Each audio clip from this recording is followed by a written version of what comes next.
Hello, welcome to today's video.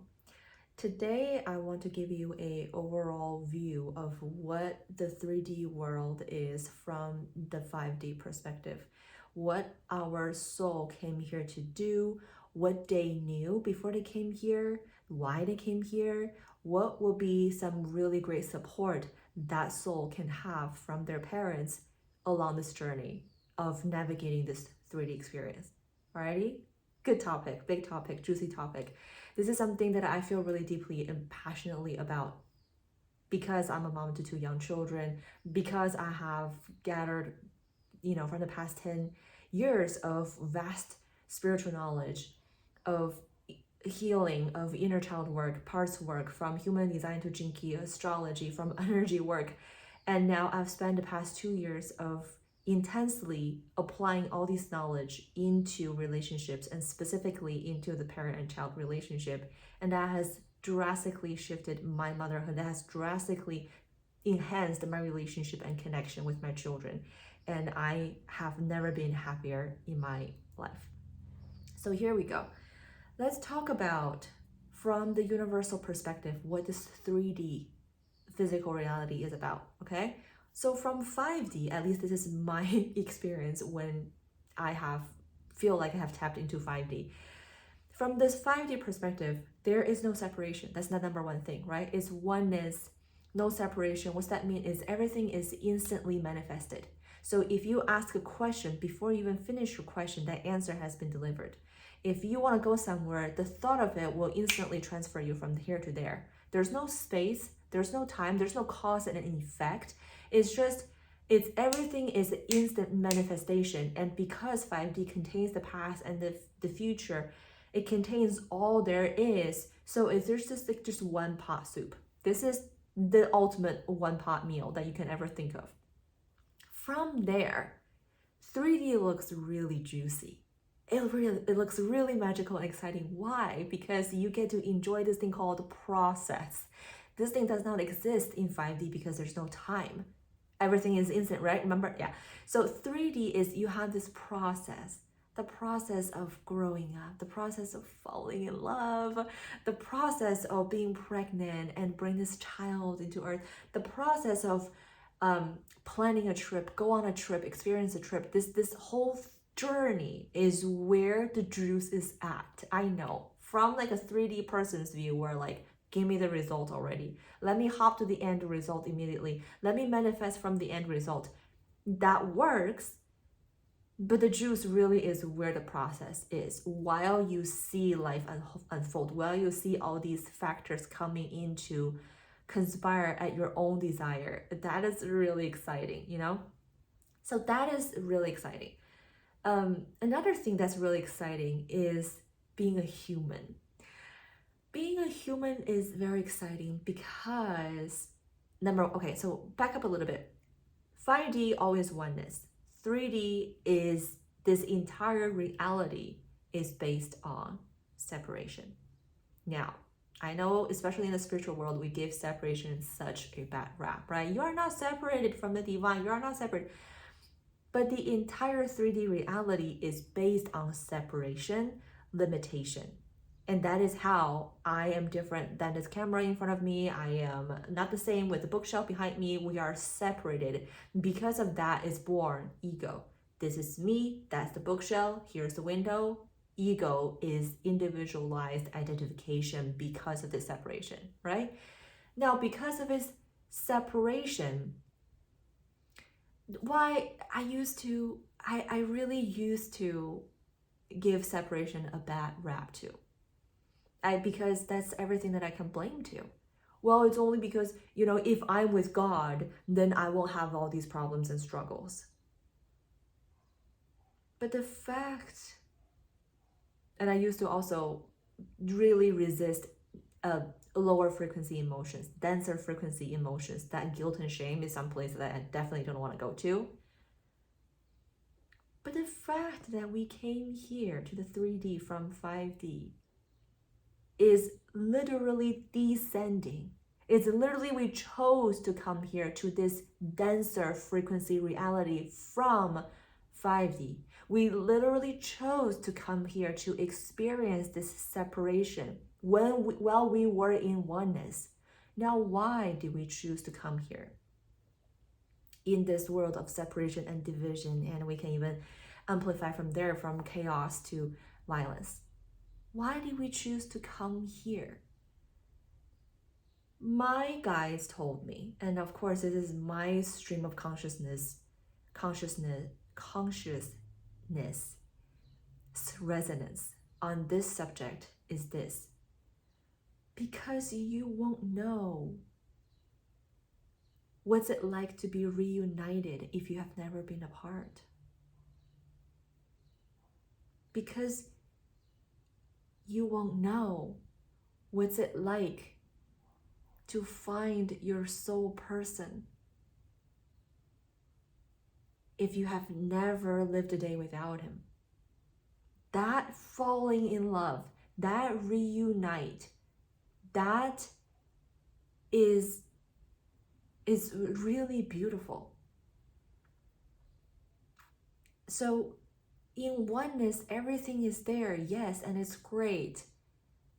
But it's in this world of separation where we can experiment. It's like, what's so fun about a bucket of Legos? It's all separated. So that you can build new things. You can express yourself through different flavors, through different channels. Some people are cooking, some people are building buildings, some people are talking to a camera, some people are loving their children, some people are in a deep sea ocean drilling oils. Like, we have so many different ways of experiencing this life as a human being in this denser reality, and experiencing everything from shame to love and everything in between. That's a rich life, guys. Like, that's a lot of flavor in one bowl of soup. And that is where the juice is. And that's why we came. Now, there are many reasons why souls came into this world. Every soul has a particular desire, have a particular desire in terms of what they want to experience in this world. They could possibly experience the lack of it first in order to experience the thing that they want to experience. It's the same saying of saying, you will never know what black is until you experience white. You will never know how sweet is until you have tasted bitter, right? And that ties into a little bit of my story here. Is I often have this ongoing conversation with God in terms of why I had to experience so much childhood trauma.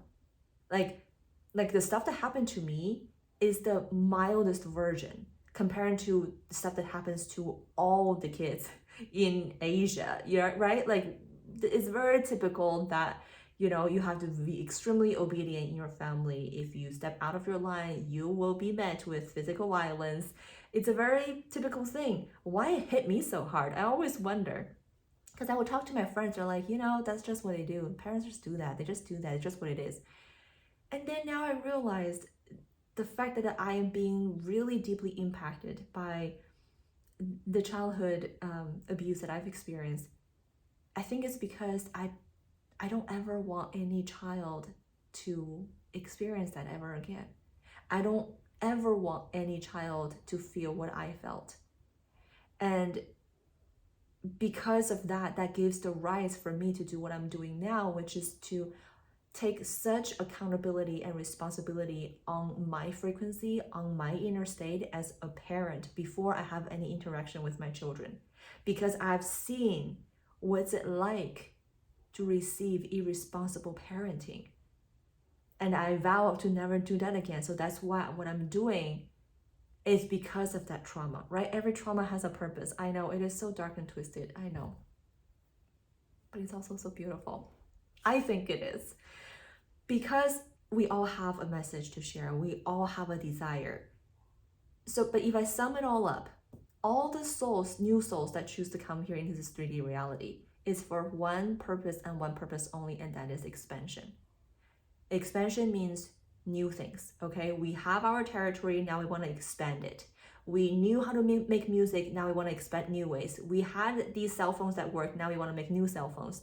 It's all about the newness. It's all about the expansion, which means you got to step out of your comfort zone. That's why children make us feel so uncomfortable, because upon their arrival in our physical life, they have already embodied the expanded, the evoluted version of our consciousness. So their consciousness is actually more advanced than ours. That's why it's uncomfortable, because they keep pulling us to expand, to match with them, to step out of our comfort zone. But that is like the soul's interaction with another soul, right? The impact that we have on each other from generation to generation. But from one soul's purpose, before you came, before I came, we knew what we were signing up for. It's not like, oh, I want to go travel and I have no idea this world is based on separation and division. No, we knew very well this is what we're signing up for. These are the potential damage, in my opinion, from a energetic and spiritual view, is suppression of your life force energy, right? You were in this 5D as pure, formless life force energy, and you infuse all of that into a physical body. And then slowly, from your upbringing, from your rising, your parenting, and the society conditioning, they start to suppress you. So that energy flow is not as vital, it is not as fluent, it's not as lack of resistance as it was. And that's what you see in children, is the number one trait in children's energetic field is zero resistance. They have no problem of going from joy to anger in a split second and swing right back. Like, they just like, you want to talk about alignment, look at a toddler having an epic tantrum on a supermarket floor. Her mind, words, emotions, and physical actions are all in one place. That is the ultimate alignment. The number one trait of their energy field is there's zero resistance. Now, that is not going to fly in this 3D world, because it's a separation, form-based reality. So our job as parents is to teach them what are these things called: cars, cliffs you probably want to jump down, fire you probably want to touch. So that becomes like the soul's interaction. This pure consciousness start to interact with this 3D world in this vessel of that we call body, right? That holds their consciousness to learn new things. But if you understand that, remember what we said about, like, when the soul came, it has its message, it has its desire, it has its particular flavor in terms of expansion. So how do we know what's our children's soul purposes? Because if I want to raise my child to be an artist, but they came here to be an epic engineer, I will be not giving the child the skill sets to achieve what the soul intend to achieve, right? So this is the biggest question when it comes to parenting, is how can I prepare my children for the world? How can I best raise my children to give them what they need in order to carry out what they came here to do? If I present you a seed, this is not a seed, I'm very aware, a seed of a plant, and you are a gardener, I say, grow this seed. And you say, okay, based on my years of experience as a gardener, I'm gonna grow this to be the tallest tree it can be. Turns out it's a ground cover. It doesn't grow more than 4 inches. Oh shoot. I'm gonna make this plant the most fruitful. I'm gonna fruit the most amount of fruits on this plant. Turns out they don't actually fruit that much. How about the most beautiful flower? Their flower is really small and it's really short-lived. So how do we know how to grow this? How do we know how to write? You know, when you buy a little plant from Trader Joe's and it comes with like a little thing that's stuck in the soil, it says, water 3 times a week, put it in the shade, you know, give you a manual and instruction of what this plant need in order to grow. In fact, isn't that what we all do? That can just sum up what we do as parents. We actually don't take care of our children. I was just thinking about that this morning. I really don't take care of my children. I gave my children things, and those things take care of them, right? I gave them food, and the food goes through their body to nourish them. I find the best schools for them and take them to school, and the school nourish them with the knowledge and the environment and the teacher and the interaction with their friends that nourish them. I actually don't take care of them. I take them to places. I give them things. I give them people, I give them village, I give them environment, I give them devices, new classes, new experiences. And those new experiences actually is what enrich the children, is what open their eyes open.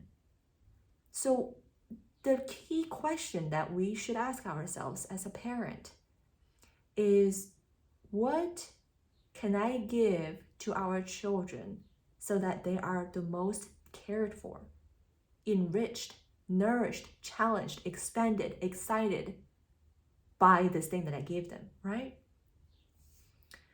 I was going down a rabbit hole over 2 weeks of researching what's the best in middle school in my region.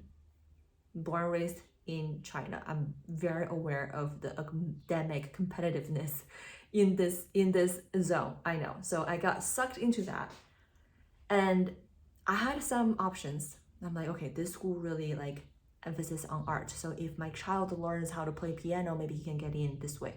Or this school really emphasis on like engineers. So if he's really good with his math, then he can get into this school. This is a really good school. And that school really like, So I'm like, okay, so what do I need him to do in order to get into one of these schools?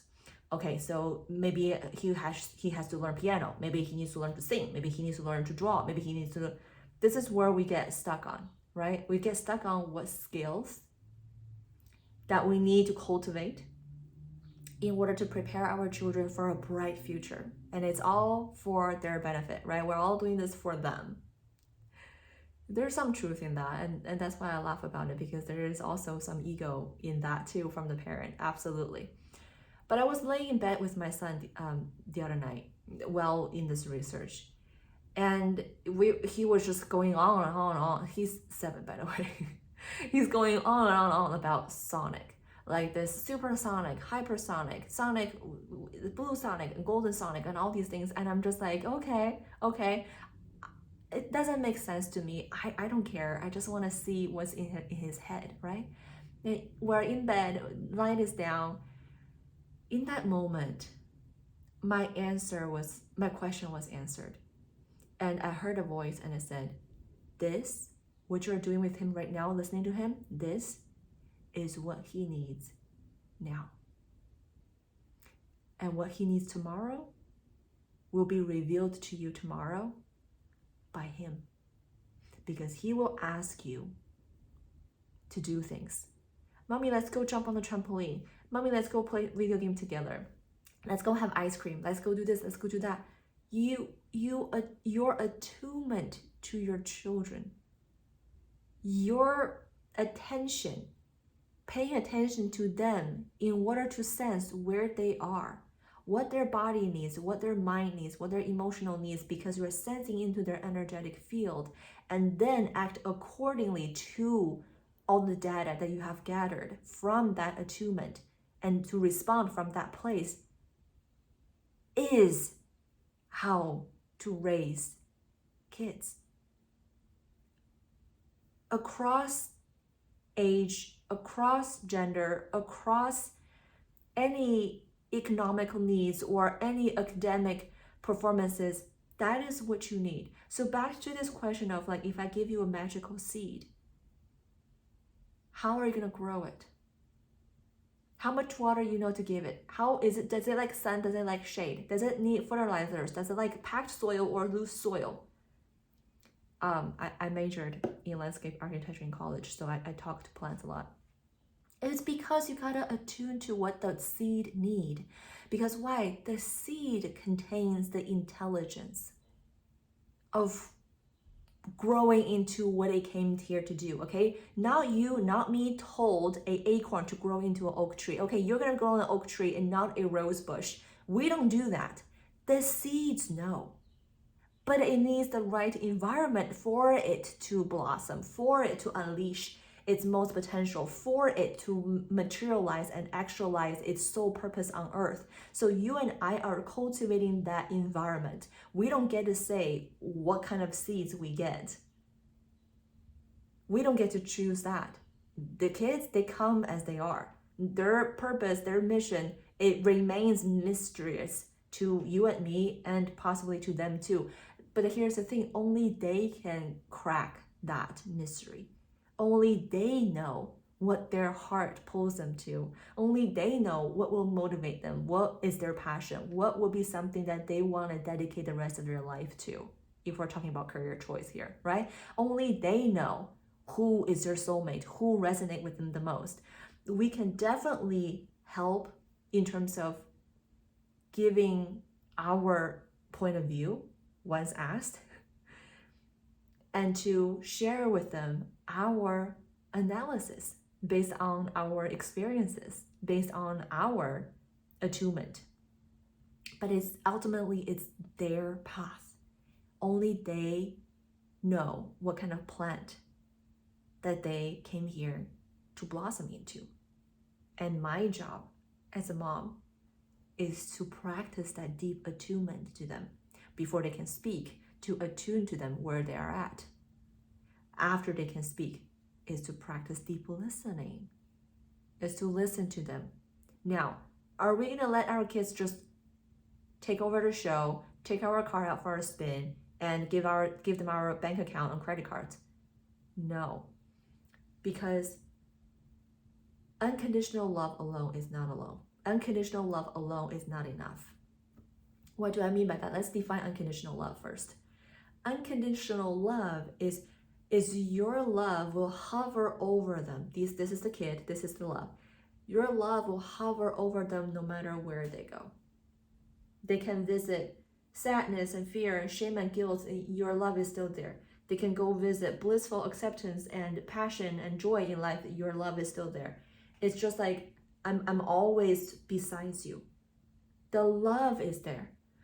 But unconditional love alone is not enough, because we still need a containment. What are we going to do with this next? How to respond to this energetic attunement, to this, we are resonating on the same frequency. I am seeing you, I'm feeling you, I know where you are, and I got you right there. That alone is not enough, because what are we going to do next? I got you right where you are. I can attune to you. I know exactly where you are feeling, where you are. This is the feminine practice of attuning, of connecting, of resonating, right? I got you. I know how you feel. I know what you are. I know who you are. And I know you're going through something. Feminine. But only feminine with a lack of containment of masculine. Or after the attunement, what are we going to do next? And this whole thing, the energy falls apart. We need to gather the ashes. Let's just say if your child is going through a huge anger burst, right? Anger, fire. Yes, I got you. It's hard, it's tough, but I got you. I know you're mad, I know you're sad, I got you. After the fire is the ashes. Now we have a vulnerable child. What are we going to do with all that stuff? Needs to be established. So they have both. One is mommy gets me, mommy knows me. Second, mommy can give me a direction in terms of where I'm going to go next. With this unlocked next level, with this new data we just released or gathered, whatever it is, there is a next step that needs also to be in place. And that next step is the masculine essence of the ability to respond, to make a step, to take an action, to make a decision, to make a choice. That is the masculine forward movement. Bam. And it's actionable. It is quantumable. It is able to be measured. It can be measured, means so eventually you can measure your progress. That can be happening. That is all happening in the masculine realm, where the feminine principles cannot be measured. You can't really tell how attuned I am with you, but the presence is there. You can feel that. You can feel the presence, the acceptance, the witness without judgment, and acknowledgement without worship. That was a pretty good one. Unconditional love That sums up unconditional love. Unconditional love is to witness without judgment and to acknowledge without worship. Unconditional love does not need to worship or possess. Just because your child is doing great doesn't mean that he is a genius. You're going to put him on a pedestal. Now he's going to change the world. There's a lot of like expectation. You feel me? There's a lot of like energy there. And when you experience a heightened, intense, extreme energy, usually that is not going to be serving the child or you, because eventually the pendulum is going to come down and it's going to swing because the law of rhythm. Love, also unconditional love, doesn't possess. This speaks to the number one truth of the innate freedom of choice every single one of us has. The most precious and important gift that God gave to every single one of us is the freedom to choose. It is your free will. That's why unconditional love does not need to possess, because even though God loves us unconditionally, and I'm using God not in a religious term, like source, universe, whatever you want to call it, right?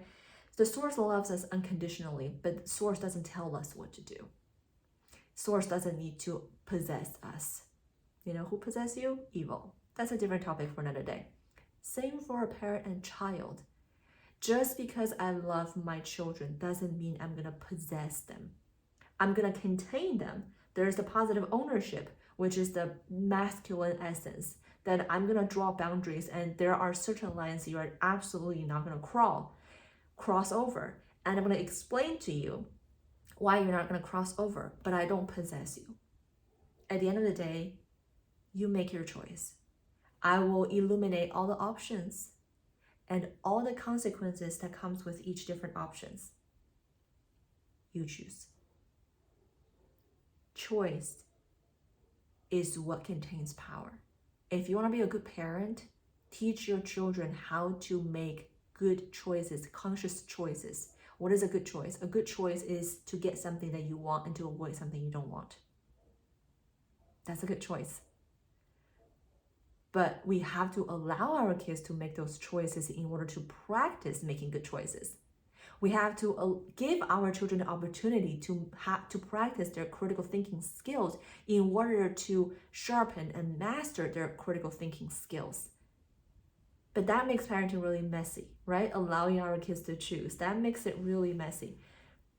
But that is what the soul needs in order to operate in this 3D world. A soul cannot do anything without choices. It is through a journey of elect, choose, prefer. That's how the soul progress and move forward and walk down this journey that they have chosen for themselves. And karma literally is the effect of your previous choices. The law of cause and effect, right? When we talk about karma, is you're experiencing the effect that is stemmed from a certain cause. So if I zoom back and to wrap this up and to close this off, a soul chose to come into this 3D reality from 5D. Another word, a soul chose to come into this world of separation and limitation from oneness, because there is so much progression, there is so much expansion, there are so much opportunities to create new things with these Lego pieces to express the essence of this soul, to add more to this reality, right? So it's entirely for that reason. You, I, anybody who came here is entirely for that reason. Now, the best thing a parent can do for a child, not knowing what your children's soul came here to do, is to provide the right environment in order to allow the innate intelligence within the soul to blossom, to unleash, to do what it is supposed to do. Then the question comes to, how can a parent provide the best environment for the children? That comes down to attunement.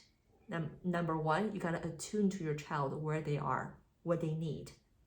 Number two, you gotta be able to respond to what you just gathered from that attunement. Attuning is gathering data. Okay, what's going on here? Once you have gathered data, you have to have the ability to respond. That requires the parent to have either both the feminine ability and the masculine ability, and this goes without gender. And I would love to make another video one day about the different roles a mother and a father plays in the child's development in a family, and how we can utilize each other's strengths to cultivate a really nourishing ecosystem in your family that gives nutrients to all the members who live in this ecosystem, right? But that's another topic. So from a parent perspective, you just need to focus on attuning to your child. But in order to attune to your child, there's one step that you have to do. And I'm going to talk about that in the next video. Thank you for listening. Bye.